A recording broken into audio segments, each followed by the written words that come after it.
Nhà Voi 7 Gardens House by DAVA with VàNG Studio in CN THI, Vietnam. The house with dimensions of 4.5 x 23 was built by us in Can Tho, a large city with the highest population density in the west of Vietnam.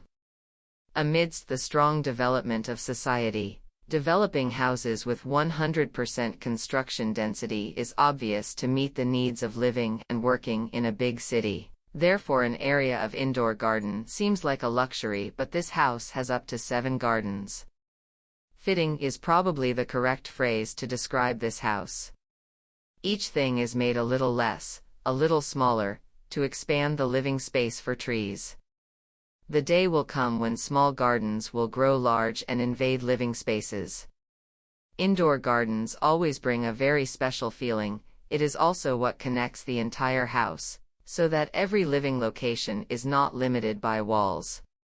Nowadays, everyone does not lack external communication thanks to social networks. They only lack affection and peace for themselves. This beautiful little place aims at minimalism in terms of personal living needs and increasing closeness to nature, to feel peaceful and rejuvenated, to somewhat relax under the resonance of economic growth and urban development.